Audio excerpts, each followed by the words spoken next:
আপনার স্ত্রীর যদি ঘন ঘন মুড সুইং হয়, তবে তাকে পর্যাপ্ত সময় দিন। যতই ব্যস্ত থাকুন না কেন, তার মন বোঝার চেষ্টা করুন।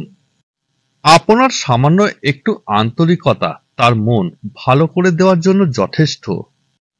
আপনার স্ত্রী ঠিক কি কি খেতে পছন্দ করে, তার প্রিয় খাবারগুলি অফিস থেকে ফেরার সময় বাসায় নিয়ে যান। সারাদিন মন খারাপ থাকলে খাওয়ার ইচ্ছা না থাকাটাই স্বাভাবিক।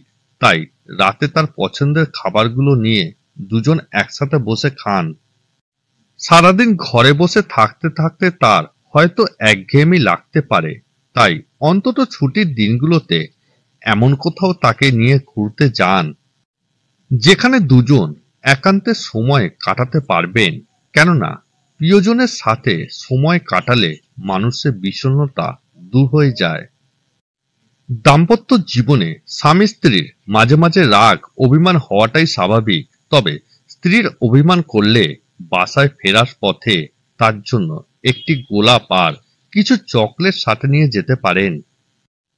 গোলাপ আর চকলেট দেখে অন্তত সে আর রাগ করে থাকতে পারবে না। স্ত্রী যদি রোমান্টিকতা পছন্দ করেন, তবে কষ্ট করে হলেও তার ছোট্ট ছোট্ট আবদার পূরণ করার চেষ্টা করুন। অফিস থেকে ফিরে ছোট্ট ছোট্ট কাজে, রান্নার কাজে তাকে সাহায্য করুন। যদি রান্না করতে পারেন, তবে সপ্তাহে অন্তত একটা দিন তাকে রান্না করে খাওয়ান। তার বিশেষ দিনগুলোতে তাকে পর্যাপ্ত সময় দিন। শত ব্যস্ততার পরেও তার ঘন ঘন খোঁজ নিন, তার খেয়াল রাখুন। তার সাথে অন্তত এই সময়গুলোতে বাজে ব্যবহার করবেন না। এই বিশেষ দিনগুলোতে সব মেয়েদেরই মুড সুইং হয়, ভালো থাকতেও রেগে যায়, অকারণে অভিমান করে। তবে আপনাকে এই সময়গুলোতে হতে হবে সহনশীল।